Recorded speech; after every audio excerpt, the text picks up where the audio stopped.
dentist in the dark.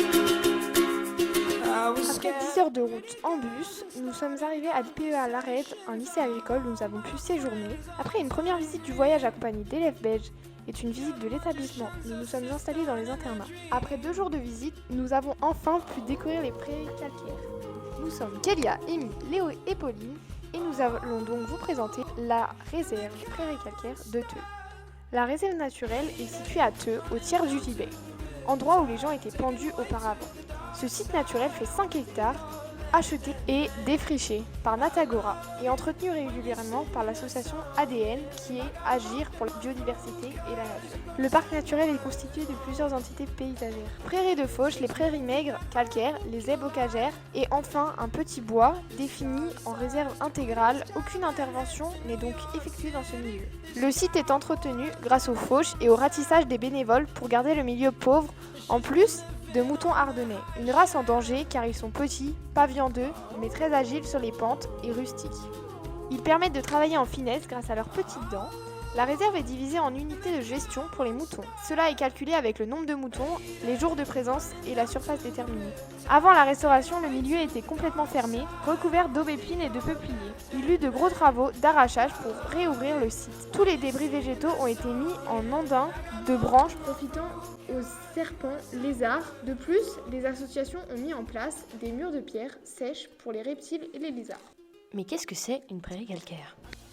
Il s'agit d'un sol calcaire de milieu sec, favorisant une association de plantes sous forme de pelouse, une végétation rase composée essentiellement de plantes herbacées, vivaces et peu colonisées par les arbres et les arbustes. Pourtant, les Ardennes ne sont pas connues pour leur sol calcaire, donc comment est-ce arrivé là ?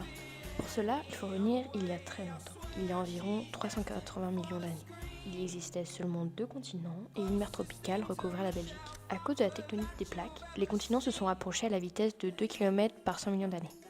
Des millions d'années plus tard, ces géants se rencontrent, ce qui bouleverse toute la croûte terrestre. L'Europe est soulevée, ce qui crée de longues chaînes de montagnes, par exemple les montagnes hercyniennes, des failles et de soulèvements. La région des Ardennes fait essentiellement de schiste et de grès à cette époque a été poussée, remplacée par le calcaire venu d'une sédimentation due à la mer tropicale. L'érosion par les vents, les rivières et les mers a créé une ouverture, ce qu'on appelle fenêtre géologique, c'est-à-dire une ouverture qui a été faite dans la masse de charriage et qui a mis en évidence le sol sous-jacent.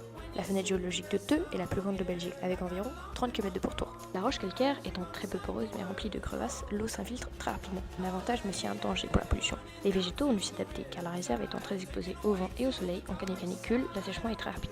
De plus, certaines plantes ne peuvent pas pousser sur une roche calcaire, et avec un pH d'environ 7,5 jusqu'à 7. Les plantes qui poussent dans ce milieu sont indicatrices des prairies calcaires, comme la prime vert officinale, l'ail des vignes, les orchis de fuchs, etc. Les orchidées sont assez rares, car la germination n'a lieu que grâce à la présence dans le sol ou à la surface de l'écorce un champignon microscopique, le Rhizoctonia. Graines et champignons vivent dès lors en parfaite symbiose, l'un permettant à l'autre de survivre. Mais malheureusement, la nature peu de graines ont la chance de rencontrer ce champignon. Quels sont les enjeux de la préservation des prairies calcaires des Ardennes dans le territoire de Theux ? Nous allons voir ça. La préservation des prairies calcaires compte de nombreux avantages, comme les pelouses calcaires représentent sans doute l'habitat le plus ouvert, le plus diversifié en Wallonie. Sur les pelouses les plus riches, on peut parfois dénombrer jusqu'à 50 espèces de plantes sur quelques mètres carrés. C'est le cas de nombreuses orchidées, de l'astère d'automne ou encore du géranium sanguin. Les prairies calcaires peuvent stocker du carbone dans leur sol et leur végétation, contribuant ainsi à atténuer les effets du changement climatique.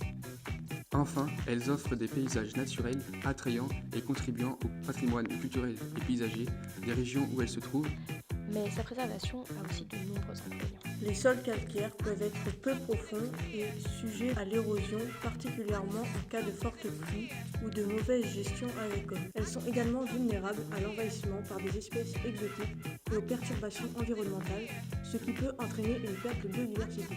Les sols peuvent être difficiles à cultiver en raison de leur faible fertilité naturelle, nécessitant des amendements spécifiques pour certaines cultures. Les prairies calcaires sont des écosystèmes délicats qui peuvent être facilement perturbés par des activités humaines telles que l'urbanisation, l'agriculture intensive et le surpâturage. En conclusion, les prairies sont un bonus pour la biodiversité malgré qu'elles soient difficiles à gérer et que tous ces habitats sont à préserver pour le futur. Nous espérons que notre vidéo vous aura plu et permis de mieux comprendre les pelouses calcaires. À bientôt!